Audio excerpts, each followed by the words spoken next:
Olá pessoal, boa noite a todos, tudo bem? Estamos aqui mais uma noite, vamos trocar uma ideia federal sobre violência doméstica com meu amigo Marcelo Santoro.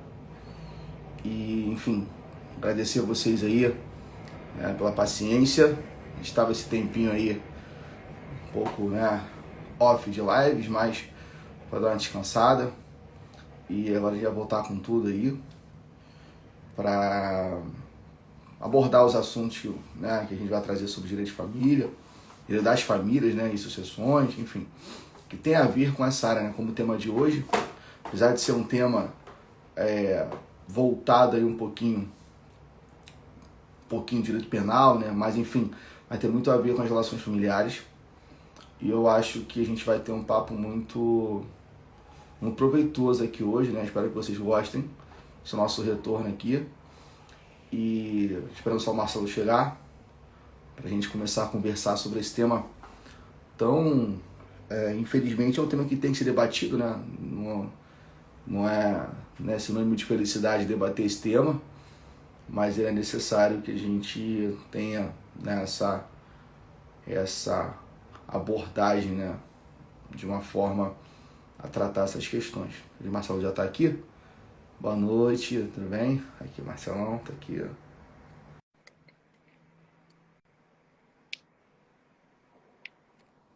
Para ele chegar. Enquanto isso, compartilhe com seus amigos a live, Já é importante o tema. Oi, Marcelo, boa noite. Boa noite, tudo bem, não? Tudo, você? Tranquilo. Um pouco de sono, mas tu quer um pouco de sono, não? Não, tô fora. Tudo tranquilo. Tudo bem, graças a Deus. Bom te rever, A gente troca ideias, dando um tempinho aí dessas férias no meio do ano aí de live, mas te retorna aí em tudo para esse segundo semestre aí. Tava conversando com o pessoal, agradecendo, todo esse tempo aí que as pessoas estão com a gente esse ano de pandemia, Mais de um ano já que a gente está nessa luta aí de trocar ideias. E que a gente continue, Marcelo? A gente vai, agora que o Instagram pode, 3, 4 pessoas debater aqui, a gente vai tentar fazer umas coisas dessas, Chamar mais uma pessoa aqui para debater, vai ser legal, Eu defendo o poliafeto, rapaz. O que você quiser. Porra, aí você já começa a complicar a conversa, A gente está aqui no nível legal, você já vem, Com esses termos aí que complicam, cara? Então, pelo amor de Deus, não começa não. Sua esposa tá assistindo essa live, seus filhos? Não, Então, aí eu fico ouvindo você falar isso. Aí para tu explicar depois, Enfim, é meio complicado, Seus alunos aí. Minha mãe já tá online assistindo a live, então imagina minha mãe depois perguntando, que história é essa, Mas enfim, vamos passar. Ô, Léo. Saudade de tudo. Também. Eu entrei e você tava falando que tocar nesse assunto é triste, mas que é importante a gente falar, É mais ou menos a questão, fazendo uma comparação ruim, mas comparando a questão do racismo, É triste a gente tocar no assunto, mas é importante a gente trazer e abordar a questão, A questão da violência doméstica, a questão desse racismo e desse preconceito arraigado na sociedade, frutos de uma sociedade esbranquiçada, eurocêntrica, machista e retrógrada. E a gente tem que mudar isso, e só falando sobre isso é que a gente vai conseguir mudar, Assim, eu costumo falar, Marcelão, que esses temas, que hoje em dia as pessoas têm muita questão de alguns não gostam de debater, acham que não é um tema necessário, mas foi a partir dos debates, que começa aí a conscientização. Então, assim, eu lembro, vários clientes na área de divórcio, família, etc. E tal, como você, muito mais do que eu, até pelo tempo que você advoga. Eu já ouvi de cliente que acha... Não, é sério, que acha que essa questão de violência doméstica é uma coisa normal. Eu já ouvi o cara falar isso. Poxa, mas o cara falar na minha cara que ele cresceu vendo o pai fazendo isso. Sabe? Por isso que ele fazia. Sabe? Então, assim, o cara não tinha consciência. Ele tinha consciência, mas não tinha, Sei lá. Mas era natural. Ele naturalizou aquilo porque ele cresceu vendo a mãe dele sofrendo aquilo. E a mãe, por questões da época, lá, década de 70, 80, 60, sei lá quanto, ela não é igual hoje, né? Que as mulheres hoje, mediante isso, tem muito mais a questão de poder romper esse vínculo. Naquela época não tinha chance de ia para onde, ia romper para fazer o que da vida. Então, a dependência econômica era muito, infelizmente, é uma coisa que faz parte dessa questão, né? Então, Ô, Léo, era comum eu ouvir, e eu ouvia isso, tá? Não é nada, não é alguém que me falou, não. Era comum você dizer o seguinte: você pode bater na sua mulher, você pode não saber porque está batendo, mas ela sabe porque está apanhando, né? essa frase é comum, né? Essa frase era bem comum, né? Assim, Era comum, já ouvi era essa algo. frase já há bastante tempo. Ó, eu tenho uma amiga, até tem um canal aí, Raiz é Ser Vasco, que ela faz parte desse canal. Se eu falar isso perto dela, cara, é capaz de eu parar no CTI amanhã. Se eu falar isso brincando com ela, sabe? Hoje é inadmissível uma coisa dessa, né? Já era na época, assim, na época era inadmissível, mas as pessoas não tinham essa consciência, entende? Hoje, isso está muito mais por conta dos debates. Claro, é a importância que as pessoas têm que entender do debater. Né? Poxa, Leandro, você vai debater violência doméstica, né? Antigamente era um tabu, né, Marcelo? Daquela a falar para ela que eles sabem quem é. Década de 70, eu li livros que falavam isso também, que era um tabu, ninguém falava disso. Qual foi aquele caso do cara que matou a atriz famosa? A Leila. Esqueci agora. Diniz. Que ele pegou poucos anos, né, e tal, que foi uma sentença depois que reformou, né, para 15 anos. Era aquilo que o judiciário, né? Você tinha a questão do matar por. Qual era o nome do crime que amenizava, né? O crime não, o atenuante, crime passional, né? Defesa da Crime honra. passional. Defesa da honra, essas coisas, né? Foram vários criminosos foram soltos em razão da defesa da honra, assim. Mas é importante, Léo, a gente abordar esse assunto, porque você sabe, obviamente, é bom a gente falar para quem está aqui assistindo, que com a pandemia houve um aumento substancial nos casos de violência doméstica. Houve um aumento gigantesco. E com esse aumento, houve uma mudança legislativa. E é engraçado, ontem foi promulgada uma lei que trata da violência política contra a mulher. E é engraçado, né? A gente está em 2021 e o voto da mulher no Brasil é de 1932. As pessoas acham que tem séculos, né? 1932 não tem nem 90 anos. Né? O voto na Inglaterra foi em 1918 para a mulher. O primeiro país, se não me falha a memória, foi a Nova Zelândia, aí com 19, né? Mas é importante a gente tratar desses assuntos, é importante a gente ter lei que abraça a defesa das mulheres, é importante que a gente volte a falar que não é natural bater em mulher e que em briga de marido e mulher, qualquer pessoa tem que meter a colher, né? Essa era outra frase antiga, que ninguém podia meter a colher. Eu morava num prédio pequeno, de 5 andares, ali no Leblon, com um bloco de um apartamento por andar e aquele prédio vazado, em que tem a área interna que você acaba participando da vida de todos os outros apartamentos, né? Fazendo fofoca, né? Aquilo me atrapalhava pra caramba para estudar. No português, Léo. claro, né? Com o meu TDAH, eu ficar ali vendo novela, rádio das empregadas domésticas, me atrapalhou muito. Mas tudo bem. A gente participava da briga dos casais e ficava quieto, não podia fazer nada, não podia gritar, não podia chamar a polícia, não podia fazer nada. Você tinha que só saber que estavam brigando. Sabe, é um negócio que me causava uma dor gigantesca. Isso não é... Você era fofoqueiro sem querer, né? Porque era ali no meio. Mas era um negócio horroroso, horroroso. Imagino. E era muito comum, Léo. Fala, desculpa. Não, pode falar, pode falar. Se deixar é o podcast, eu fico falando. Pode falar, sem problema. Saudade. Pode falar. E você sabe que agora em julho, finzinho de julho, foi promulgada uma outra lei que proíbe o que a gente chama de gaslighting, né? Que é... Existem algumas violências contra a mulher. A que todo mundo imagina é a violência física. É dar um É a tapa. clássica, né? É a clássica, né? É a clássica violência. As pessoas associam equivocadamente as classes mais baixas, associam o uso de entorpecente, né? É tudo preconceito, né? É tudo preconceito. Mas,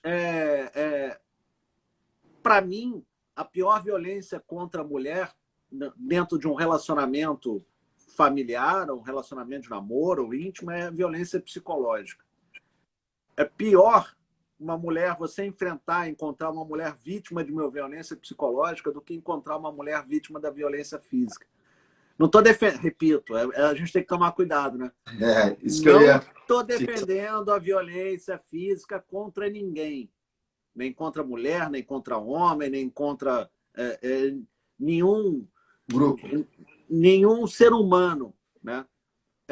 Mas a violência psicológica, a experiência do escritório, quando você recebe uma mulher oca, que eu costumo dizer, uma mulher vazia, uma mulher que foi violentada por aquele homem durante anos, psicologicamente, né? Não, é verdade aquilo. Às vezes é o contrário, inclusive, quanto à violência física também. Às vezes é um homem. Às vezes é um homem que é vítima da violência física. Tem vários. A gente debateu isso aqui, né? Que os caras têm um pouco de vergonha de denunciar, né?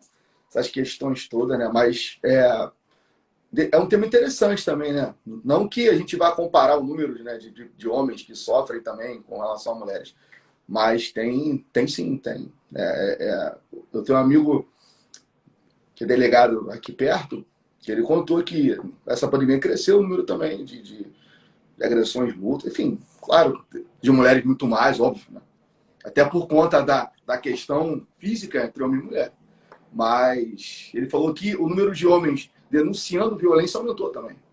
O Léo, é engraçado quando eu falo na sala de aula sobre o que é a violência psicológica, né? O que pode caracterizar a violência psicológica. Tem muitas mulheres que se identificam, é triste isso, né? Que se percebem vítimas sem saber, né? Sabe, quando a mulher quer trabalhar e o sujeito fala, não, para que você vai fazer isso? Você não tem jeito para nada. Você é burra, né? Você não nasceu para isso. Olha lá, já está derrubando de novo a comida em cima da toalha. Vai lá lavar essa porcaria dessa toalha. A toalha está suja, está rota. Sabe, é uma palavra agressiva em cada atitude que a mulher faz. E aí a mulher acaba se sentindo inferior ao homem. A mulher acaba se sentindo aquilo que ele fala e acaba vinculando emocionalmente a ele. É muito comum uma mulher numa situação dessa, ela, quando te procura e você fala, não, você é vítima de violência doméstica. Ela, não, eu merecia. Eu era efetivamente tudo aquilo que ele falava. Quer dizer, a mulher, a forma como essa violência, essa pressão é feita, coloca a vítima como algoz. É uma coisa assim meio... Né? Ela se acha merecedora daquilo que está sofrendo. Né? E agora também tem um outro lado, né, Léo? Você está falando aí da violência contra um homem. Tem uma pergunta que, se algum dia a sua mulher fizer para você, você não vai responder. Tá bem. Você me prefere com essa roupa ou com a outra? Sabe quando ela fica trocando de roupa e fica te fazendo pergunta? Eu já caí nisso, Léo. Eu já quis ser sincero e responder, não, com a outra você ficava melhor. Aí vem logo, por que você acha que eu tô gorda nessa? Ou sempre escolhe a que você fala, ao contrário do que você fala, né? Eu sempre falo que é boa é aquela que ela tá usando. Ponto. Resolveu. A melhor coisa. Pô, ou fala qualquer uma. Aí se você fala qualquer uma, pô, você também não escolhe nada. Não presta atenção em mim, não. Não presta atenção, não, cara. Qualquer uma você fica... Cara, tem também um lance, né, Marcelo? Você falou aí da questão da pandemia, né? Que o número de casos de violência contra a mulher física, né, aumentou nessa pandemia. E aí as pessoas buscam explicação, né? Sim, não é tentar justificar, as pessoas têm que entender. Uma coisa é eu buscar justificativa, outra coisa é buscar explicação. Né? Ninguém vai conseguir justificar violência doméstica. Na minha cabeça não tem. Assim. Seja ela de qual forma for. Não estou aqui. Né? É óbvio que na sociedade a gente sabe que o número de violências domésticas contra mulheres é muito maior do que contra os homens. Mas nessa pandemia, por que aumentou o número? Inacreditavelmente, né? Eu assisti uma live que o cara falava assim, né, na maior cara de pau. Eu achei assim, cara de pau, eu digo na sinceridade, né? Assim, foi sincero de falar, poxa, que as pessoas passaram a conviver mais tempo. Aí eu pensei, poxa, calma aí. O cara está associando o número, o crescimento do número de violência doméstica ao fato dos casais estarem mais tempo juntos. Qual a relação entre isso? Fiquei pensando. Poxa, quer dizer que as pessoas casam, namoram para quê? Para ter convivência. Quer dizer que se ela ficar um pouquinho mais de tempo, né? Além do normal, elas vão se matar, o cara vai matar a mulher. Sabe, umas coisas assim. Aí o outro cara falava, não, porque a questão do desemprego aumenta a violência. Eu falei, poxa, qual a relação também? Sabe, eu fiquei tentando entender qual é entre as explicações e o fato, qual o nexo de causalidade, né? Ó, aumentou a violência porque os casais passaram a conviver mais. Não é uma justificativa, né? É uma explicação, uma das vertentes. A outra, a questão do desemprego. E sabe, eu não consegui entender, velho. Juro pra você, assim, como que isso é motivo para que, ou gatilho, como gostam de falar agora, está na moda, né? Para que haja um aumento, a curva cresce de violência doméstica. Imagina só, Marcelo. Não sei como é que ficou a tua rotina na pandemia. Você ficou em casa, óbvio. Né? Você ficou sem sair. Isso, pelo menos ali entre março e setembro, sei lá. Maio. Março e maio. Março e maio. É, teve que sair. Eu sou advogado, Léo. Só não saí Sim. não ganho dinheiro. Não, eu digo assim, sair muito. Mas você saía muito pouco. Até setembro, Não, assim. até hoje eu saio muito pouco. Né? Eu vou pro escritório e volto. Né? Então você passou a conviver muito mais com a sua mulher. Passei. O que isso trouxe de diferente na relação? É isso, sabe? Em relação a essa questão de despertar essa questão da violência. Para facilitar o convívio aqui de casa, nós quatro, eu pendurei na janela uma gaiola. Então, toda noite um dorme na gaiola diferente, entendeu? Porque aí fica ali tranquilo, tô brincando. Léo, uma vez a gente conversou e eu disse que em 30 anos de advocacia, ninguém nunca chegou no escritório e falei, acordei hoje e resolvi me divorciar. Não é um ato do nada. Né? É aquele copo d'água que a gota vai entrando, vai pingando, e que volta e meia, e eu falo isso, os casais têm que parar, respirar, esvaziar o copo e tocar a vida. Como vão fazer isso? Bom, sair da rotina é o primeiro sugestão, primeira dica. Eu defendo também você ter um período de férias conjugais. Né? Viajar, tirar, sei lá, 4, 5, uma semana. Não é para fazer nada, não é. É só para sentir falta, só para, sabe, ter um tempo seu em que os outros não estejam te chamando, te buscando, e aí quando volta tudo fica mais tranquilo. Você vai relaxar, vai descansar, vai meditar, vai fazer sei lá o quê nesses 7 dias, 5 dias, sei lá o que, um dia, 24 horas sozinho. Faz um milagre gigantesco na tua recuperação de saúde mental. Verdade, isso eu concordo com você. Não tenho dúvida. E o que aconteceu agora? Né? As pessoas estão... Agora não, né? Desde março do ano passado. As pessoas estão confinadas, mas em casa, estão saindo menos. Né? E o que acontece com isso? Você abre um pouco a torneira que goteja, né? O que faz com que o copo cheio encha mais rápido. Qual a solução? Achar alguma forma de esvaziar o copo. E isso não é só entre casais. Isso é dentro da família. Chega uma hora que você não aguenta mais olhar os teus filhos. Eles gritando, chamando, falando, você ama menos eles? Não, é porque eles também não aguentam mais olhar para você. Assim, é um negócio de ter o seu próprio espaço, de ter a sua própria vida e etc. Quanto ao desemprego, Léo, é exatamente a mesma coisa. A pessoa não sai de casa nem para trabalhar. O home office atrapalhou para caramba os relacionamentos. Porque antigamente o dia tinha 24 horas, 8 você passava dormindo. Não é isso? 8 você passava trabalhando.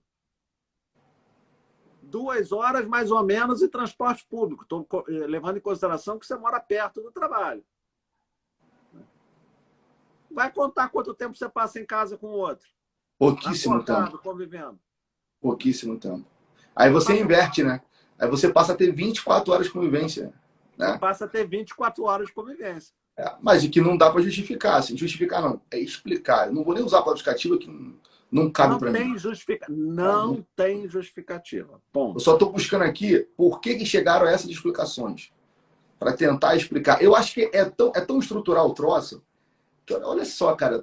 Eu pensei muito sobre essa live, velho. Vou falar o nome de quem fez a live, mas eu parei para assistir porque foi um aprendizado de algumas coisas de como não pensar, né? Principalmente para mim. Cara, para que buscar a explicação do aumento da violência doméstica? Primeira coisa. Qual o sentido de eu parar minha vida e buscar uma explicação de uma forma, não para ter estatística, que são válidas. Os scouts, né? As estatísticas são válidas. Os dados são válidos. Eu digo a forma de abordagem. Como se romantizasse aquilo e explicando, poxa, só aumentou, porque também, né? O desemprego aumentou também.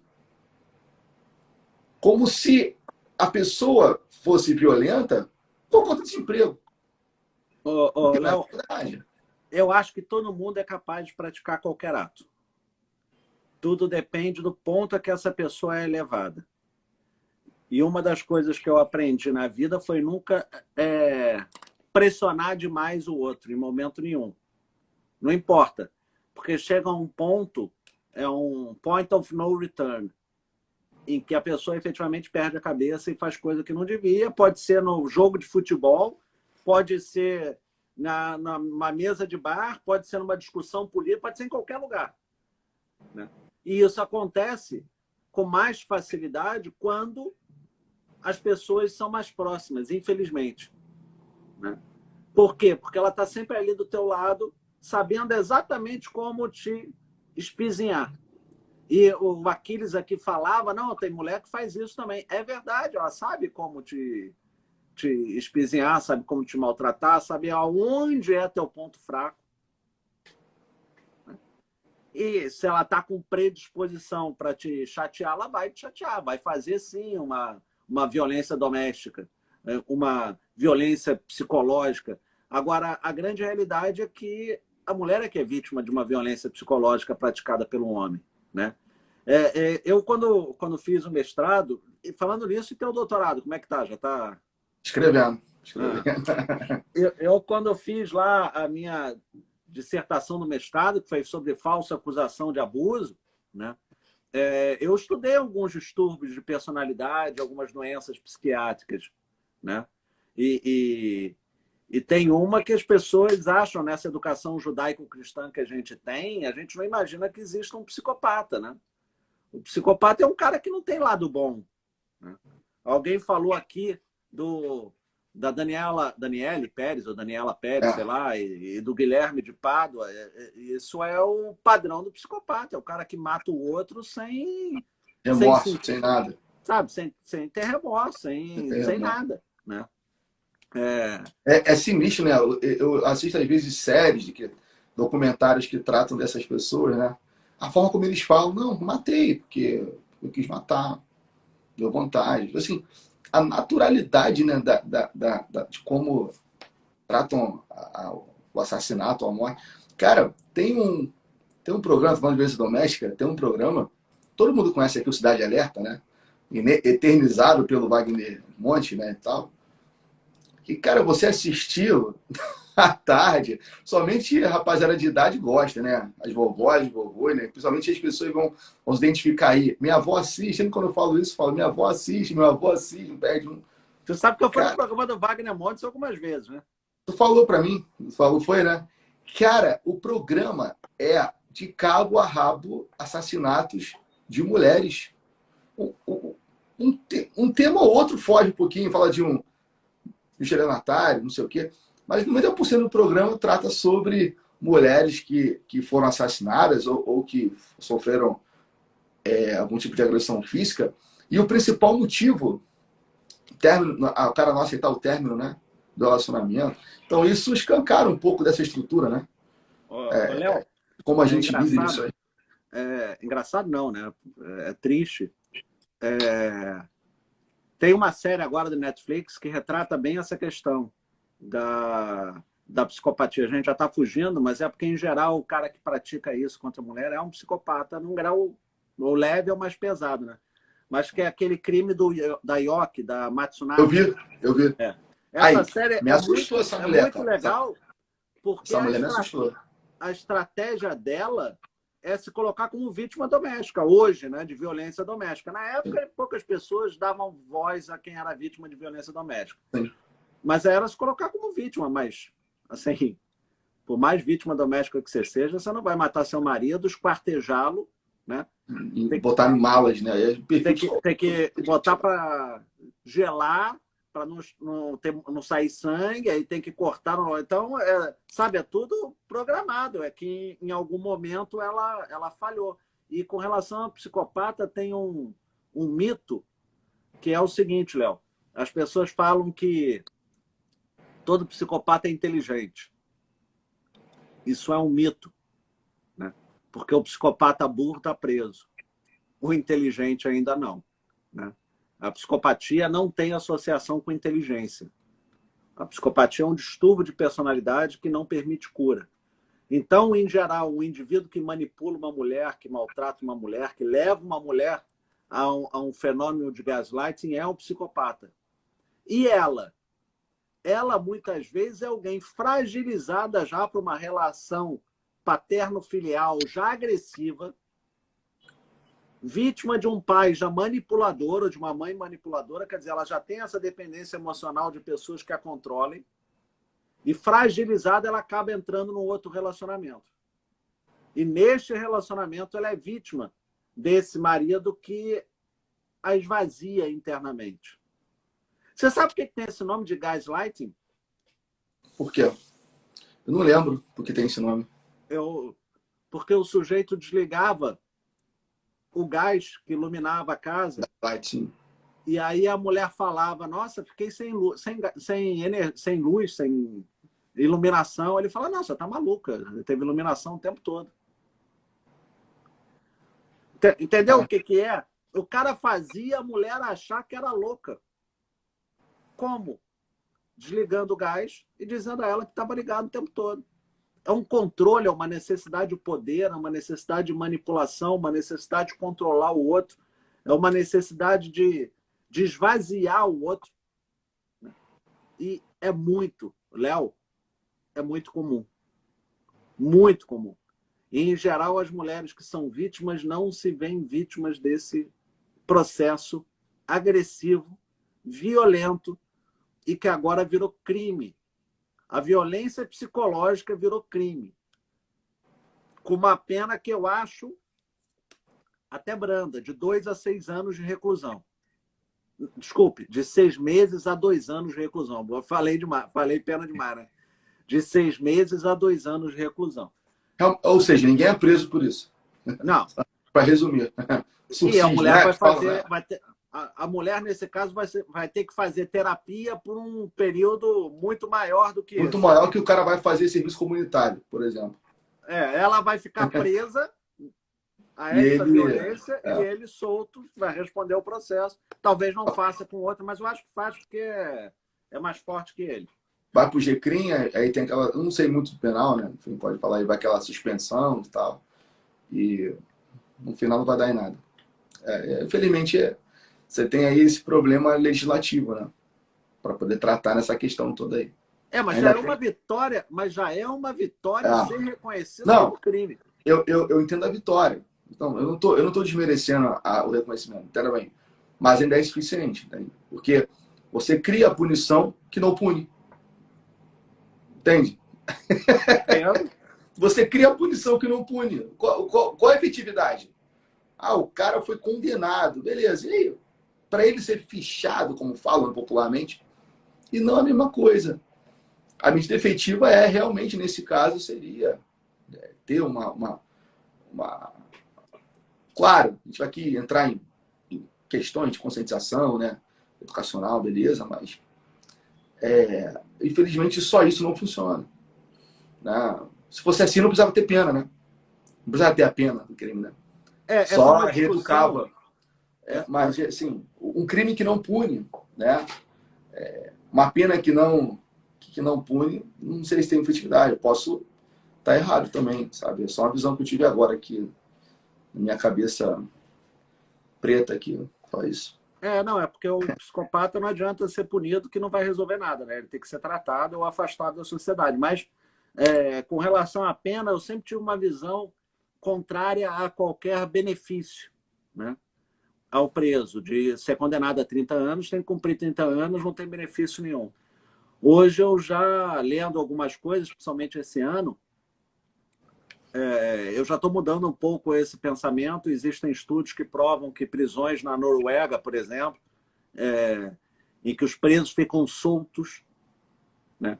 Em que os presos não usam uniforme, se relacionam com os policiais de igual para igual e etc., com os carcereiros, né? Em que o índice de reincidência desses presos é muito mais baixo do que nos Estados Unidos, por exemplo, que existe um gap gigantesco e etc. No Brasil nem se fala, né? Que... Lá tem uma questão toda, as pessoas precisam entender, né? Acho que é muito interessante para debater um dia, apesar de não ser nossa área. Competência, Léo. Não é isso. Não é questão de debater a parte criminal. A gente vai debater isso, porque a gente não vai já falar besteira. Mas o sistema, a forma como os Estados Unidos trata a prisão, as pessoas têm muito exemplo, né? Ah, o Brasil não tem que ser igual aos Estados Unidos. Velho, as pessoas não têm noção do que falam. Sabe?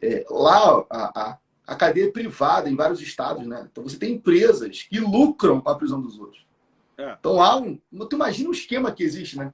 Por exemplo, se você prender, a empresa ganha X por preso, por pessoa presa e tal. E além disso, hoje, vários estados, né, que compõem lá os Estados Unidos, abandonaram o que o brasileiro romantiza aqui como pena de morte.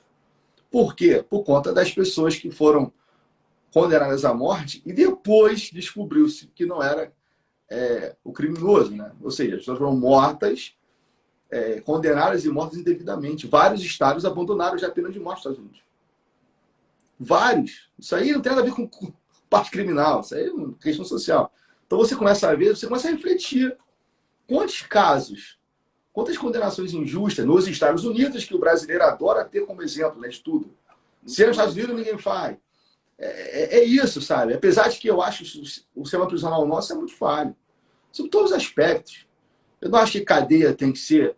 A cadeia para o cara ter uma punição, de fato. Sabe? É isso, a Cris falou aqui. Presídio é empresa. Então você vê... Tu imagina como que deve rolar, acho que vou falar, sacanagem nos Estados Unidos em relação à presa, cara. Léo, mas eu entendo. Da empresa com um policial, aprende aí. Cara, deve ser uma coisa de maluco. Mas eu entendo também que você tem necessidade de punir quem pratica um ato para dar uma resposta à vítima, né? Então, nesse caso. Isso é lógico. Então, nesse caso aqui, você tem uma pena de reclusão para o sujeito que faz uma violência psicológica contra a mulher. Eu acho que é importante ele ter uma condenação até para ela pensar o seguinte, eu fui vítima desse indivíduo durante muitos anos e agora o Estado vai puni-lo pelo que ele fez comigo. Acho que é uma resposta que eu preciso. Isso eu concordo plenamente. Não há como negociar com isso. Isso é inegociável, como qualquer crime, sim. Claro, você vai ter crimes e crime, né? Não vou punir um cara que roubou uma paçoca com um cara que assassinou da mesma forma. Né? Isso é coisa de maluco, né? Mas a punição tem que haver. Não há como negociar isso. Eu não sou a favor do punitivismo, né? Aquela coisa de tem que punir. Não, mas a punição tem que existir. São coisas diferentes. A punição tem que existir. Senão você acaba fomentando aquilo. Ainda mais num país, né? Como o que tem que acontecer aqui no Brasil, né? Aí já entra uma outra pauta, né? Mas é bom que nossas lives são interdisciplinares, né? O que acontece aqui no Brasil, as pessoas falam, no Brasil ninguém prende, né? O Brasil não é preso. Meu irmão, quer muito tá. Vai nos presídios, tudo superlotado, como não se prende no Brasil? Qualquer presídio está superlotado, como não se prende? A questão é, quem não é preso e quem é preso? Aí você tem que começar a estudar isso aí. Quem está sendo preso e quem não está? Poxa, como é que o MP, eu estava vendo a reportagem, o Ministério Público denunciou um cara que entrou numa farmácia e roubou um shampoo. Não que eu tenha falando um cara que rouba o shampoo, né? Tá certo, não. Furtou um shampoo, na verdade, furtou. Cara, o Estado moveu a máquina para processar um cara desse. Assim, pedir condenação. E quanto de outras pessoas, de crimes muito mais graves e de contundência social muito mais ampla, há um comodismo, há uma facilitação. Então, isso que eu brigo. Entende? Isso que eu acho que é diferente. Sabe? Isso que a gente tem que pensar um pouco. Ô, Léo, você não sabe o que eu esteja defendendo o pequeno crime, entenda bem. Você sabe o que eu vejo de ausência nessa lei que foi sancionada, a 14.188, né? Ela traz só uma sanção para o indivíduo que pratica violência psicológica contra a mulher. Puna-se. Mas ela esqueceu duas situações. A primeira é o tratamento deste indivíduo. Porque não adianta só punir, tem que impedir que ele faça de novo. Então, você, na verdade, tinha que buscar alguma obrigatoriedade dele se tratar, ou fazer cursos, quer dizer, dependendo do... Aí o psiquiatra iria aferir qual é a questão inerente a ele. E a segunda, né? Questão que é muito importante, que é a obrigatoriedade do Estado bancar o tratamento psicológico e psiquiátrico para a mulher que é vítima. Né? Então, não adianta... Quer dizer, a gente está reconhecendo a existência. É crime. Né? O cara pode ser preso. E eu estou querendo mais. Né? Quero que ele faça de novo. Porque eu não trato a raiz do problema. Eu estou querendo mais. Eu estou querendo que ele seja tratado ou ensinado a não fazer de novo. Aí você pode usar... Desculpa, pode completar. Depois eu tenho uma ideia. Que a vítima seja tratada pelo Estado para se curar daquele dano que foi causado a ela. Cara, é só a gente pensar de uma forma, Marcelo. Você quer um exemplo disso aí? Não estou comparando, mas que funciona? O cara que tem a carteira de motorista, não sei se suspensa ou cassada. Aliás, suspensa. Ele tem que fazer uma reciclagem para ter depois um curso de reciclagem para poder ter a carteira de volta? Não tem algumas condições que ele tem que fazer uma reciclagem para ter? Seria mais ou menos a mesma coisa. Obrigatório. Ele é obrigado a fazer o curso. Ele não vai pegar a carteira de habilitação dele enquanto ele não fizer o curso. Então, acho que a lei, nesse ponto, foi falha. Por quê? A gente tem a cultura do punitivismo. A preocupação é, vou dar uma resposta à sociedade, vou incluir um crime aqui. Ó, já fiz o crime. Mas e aí? Como tratar a raiz do problema?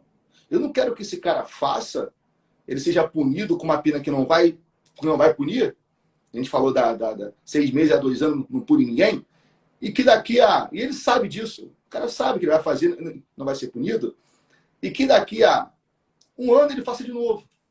Então, a partir do momento que você cria essa forma de trabalhar, o exemplo da carteira de motorista, né, não tem a ver com a matéria, mas é uma forma que vincula o cara ou a mulher a ter a carteira de volta mediante ao cumprimento dessa questão, você podia criar um tipo de mecanismo que obrigasse ele a fazer esse curso, que seja essa reciclagem, o que seja dessa forma, vinculando alguma coisa. Sabe? Não sei. Aí você cria uma dependência. Ó, se não fizer o curso, vai acontecer isso aqui. Você não vai ter tal benefício, você não vai ter tal questão. Sabe? Cria isso aí. Entende? Eu acho que é uma boa sugestão. Não sei se é uma boa sugestão. Porque a gente só funciona assim, Marcelo. Essa lei tramitou a toque de caixa no Congresso Nacional. Sim, pô, foi rápido, né? Foi papum, né? Essa lei tramitou a toque de caixa para quê? Porque, havia necessidade por conta do confinamento. Né? E dois, tinha que responder à sociedade. não, e tem a questão política também, né, do atual presidente sancionar a lei que defende mulher e etc, né? Porque a Sim, gente faz parte. Eu não vou entrar nem desse mérito, né, do presidente, tal. Isso faz parte. Se fosse outro presidente, ia fazer igual. Sabe? Esse jogo político faz parte. não, é Sabe? Essa verdade. questão de, olha, eu fui o cara que sancionei, hein? Isso faz parte. Pega o último mandato dos outros presidentes, o último ano, você vai ver quantas Literalmente a leis, reta final, né? a reta final, quantas leis os caras sancionaram na pressa. Começam a pressionar o Congresso para andar as coisas. Isso faz parte do jogo político. Isso é uma outra coisa que a gente tem que entender. Não vai entrar aqui o julgamento, mas a lei, entenda, eu acho que essas adaptações, futuramente, pode até sugerir, lá pelo IBDFAN, né, que você, né, é ativo lá, podia sugerir isso. Uma alteração legislativa, sabe? De forçar o cara, de forçar a pessoa que foi condenada a um curso. Que Eu seja, acho que a lei eu veio estou em dando um boa hora, exemplo. mas a lei não é completa. Eu estou dando exemplo de curso para ter uma ideia, né? Sim. E eu vou fazer um artigo sobre isso para tentar A gente pode publicar fazer. e A a gente gente pode escrever. começar. A gente pode escrever, que a gente não escreveu nada ainda, né? A gente pode Não. escrever isso aí. É uma boa ideia. Tá? Mas o Marcelo, é questão do punitivismo, né? Como resposta à sociedade. Isso desde que o mundo é mundo, né? Você vai voltar àquela época das barbáries e tal, começou as leis, né? Sei lá de quantas tábuas, sei lá. Tudo é isso, né? A sociedade respeita quando há uma questão de punição, né? As pessoas vivem nesse controle social de punição. E acaba que dá essa resposta a uma sociedade majoritariamente que não gosta de leis, né? Que vai entender o quê? O que a pessoa liga vai entender isso aqui? Poxa, ó, tem uma lei agora que pune violência doméstica, a violência psicológica, né? Tem uma lei que pune a violência psicológica. Então, é o tipo de resposta que você dá ao núcleo maior da sociedade, que não vai ter o senso crítico de pegar a lei e pensar ela, a não ser juristas, né? Enfim, advogados e tal, que vão pegar a lei e pensar sobre ela. Ô, Léo, Isso vai passar a partir de entender. Agora, na reta final, é importante que a gente destaque. Já vimos a necessidade de se rediscutir a lei, etc., de tornar ela mais abrangente, acrescentar questões de atendimento à vítima, etc. Mas é importante que você que vive uma situação dessa de violência psicológica, você que conhece alguém que vive uma situação dessa, e cuidado, porque muitas vezes aquele seu vizinho de fala mansa, que cumprimenta todo mundo, né? Que é simpático com você, que é simpático. Não, que é o cara que é risonho, simpático, prestativo, abre a porta e etc. Dentro de quatro paredes, esse sujeito pode ser um abusador da mulher dele com violência física e violência psicológica. Então, não ache que a forma como ele se apresenta para você é a forma real dele. É só a forma como ele quer se apresentar a você. Qualquer indício de que uma mulher está sendo vítima de quem quer que seja, denuncie. Denuncie. E é importante a gente saber que síndico de prédio é obrigado a denunciar a violência doméstica que acontece dentro do prédio. Não tem mais aquilo que eu falei do meu prédio no Leblon, o apartamento interno, em que a gente ouvia o grito dos vizinhos e não podia fazer nada. Hoje é obrigado a fazer, né? Então, ajude essa mulher a se livrar desse indivíduo. É muito difícil, numa situação de violência psicológica, você se libertar, seja por questão financeira, seja por questão emocional. Muito difícil. É muito difícil você se ver vítima. E é muito difícil você se libertar. Então, a gente precisa do que se chama de rede de apoio, a teia de apoio, né? E essa rede de apoio precisa de estar ali disponível para ajudar as mulheres que são vítimas. Então, se conhece alguém, Léo, que passa por isso, Acho que o número é 183, se não me falha a memória.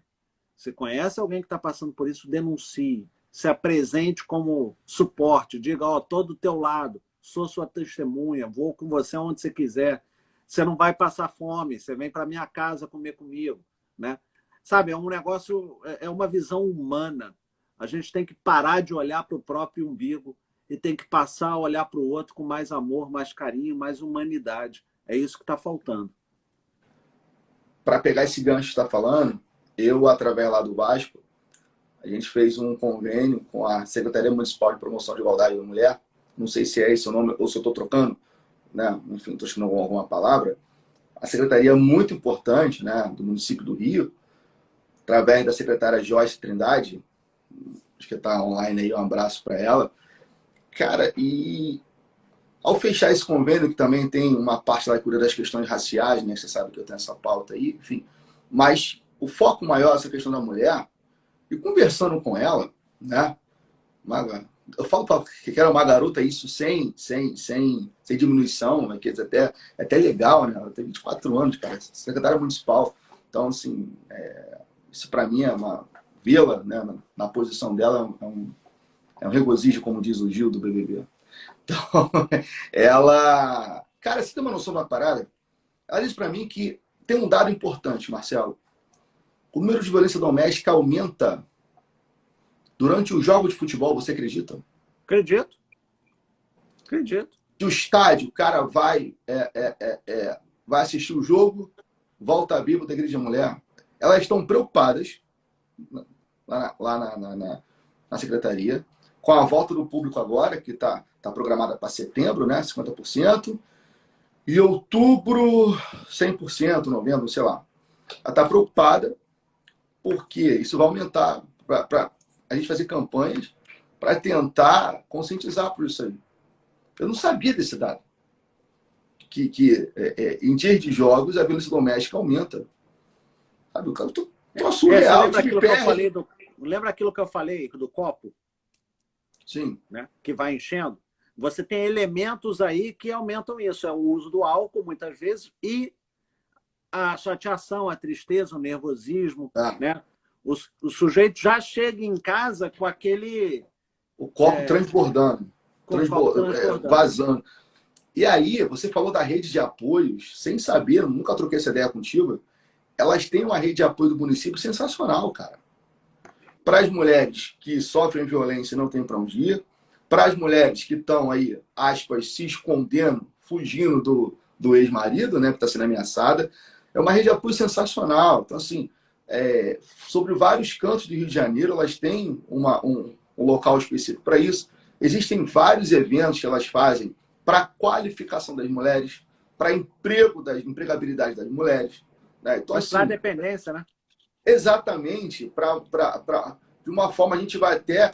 A gente colocou o VAC, esse é o convênio nosso, a gente colocou o VAC à disposição desses projetos. O Vasco vai ser um polo para ser usado, mas tem vários locais, tem Campo Grande, Bangu, enfim, vários locais do Rio de Janeiro que existem essas oficinas, né? Que lá empresas comparecem, né? Enfim, fazem lá como é que fala? Seleciona, né, as mulheres e tal. À tarde tem as feiras que fazem a qualificação, alguma coisa assim, eu não sei detalhes profundos, né? Mas por alto é isso, vocês vão ver quando a gente divulgar. Mas, assim, essa rede de apoio é muito importante. E ela existe. Até porque a autoestima dessas mulheres é destruída, né? Essa rede de apoio existe, gente. É destruída. Elas precisam de apoio para poder seguir, né, por essa etapa, para poder enfrentar, né? Esse desligamento, esse fechar do livro, esse recomeçar, isso é muito difícil para quem foi completamente destruído. É muito difícil. Então, é preciso que se dê apoio, é preciso que se esteja perto e é preciso que as pessoas vejam mais o próximo com mais carinho, mais amor, mais... uma visão humanista, né? Uma vontade de estar ali do lado para apoiar, para auxiliar e para ajudar sem nenhum benefício. É difícil, mas eu ainda acredito na humanidade. Também. Marcelão, obrigado, cara. Te agradeço aí. Dá 1 hora já, né? Pela sua disponibilidade, esse tema é importante. Eu acho que a gente pode voltar esse tema com mais uma convidada, né? Eu acho um tema legal para a gente botar mais uma pessoa para debater com a gente aqui. Até para ter o local de fala, né? Acho importante ter uma mulher debatendo isso com a gente, né? Não que a gente não possa debater, né? Mas uma mulher debatendo isso também, que a gente traz uma qualificação melhor para o debate. Eu acho importante. Né? E vou marcar um dia para a gente debater com alguém aqui, né? Uma pessoa especial, já tem alguém em mente aqui, já que pode aí conversar com a gente bastante. Até a própria Joyce já está convidada se ela quiser, né? Imagina a honra, né? Se tiver disponibilidade e tempo, né, Marcelo? A vida dessa mulher deve ser uma correria só, né? Eu olho assim, às vezes ela está no Zona Norte, tá? Outro dia eu olhei, de manhã, ela estava aqui no Rio. Aí ela postou uma história à noite, estava no Acre. Eu falei, cara, que isso, cara? De manhã estava no Rio, estava no Acre. E lá claro, algum evento público lá que tinha alguma relação com a pasta dela, sabe? Uma loucura, né? Uma loucura. Mas, enfim, faz parte. Marcelo, obrigado, irmão. Te adoro. Eu que agradeço o convite, estou aqui no que precisar. Dá um beijo nas crianças. Pessoal, muito obrigado. Compartilhe a live com os amigos de vocês. A gente vai estar aqui a partir de agora, voltando aos nossos assuntos aqui. A gente aceita sugestões, como sempre, né, Marcelo? Quem quiser conversar com o Marcelo, só chamar no direct dele, conversar comigo também, tá? Um segundo semestre bom para todo mundo. Espero que todos estejam vacinados. Já tomou a segunda dose, Marcelo? Não. Tomei ontem. Tomei ontem. E como é que tá? Léo, só um detalhe que eu esqueci de falar. É importante denunciar, porque a violência psicológica sempre antecede a violência física, e a violência psicológica e a violência física, em geral, antecedem um feminicídio. Tem isso em questão também, né? O feminicídio. Então, é importante a gente gritar enquanto ainda não chegou na violência. Depois que chegou no crime pior, que é o feminicídio, aí não adianta mais gritar. Não adianta gritar. Exatamente. Você já tem esse ponto, a gente esqueceu, né? Acabou falando de várias coisas aqui. E tem essas escalas, né? Que geralmente tem essa sequência, né? Psicológico, físico e dá cabo à vida da mulher. Ou às vezes junto, né? Às vezes a psicológica com a física é junta, né? Mas sempre começa e depois vem até porque, né? Mas é isso. Obrigado, gente. Boa noite para vocês. É ótima quinta-feira, dia de TBT. Nada mais importante que uma live, né, Marcelo? Beijo. Tchau. Boa noite a todos. Tchau, tchau.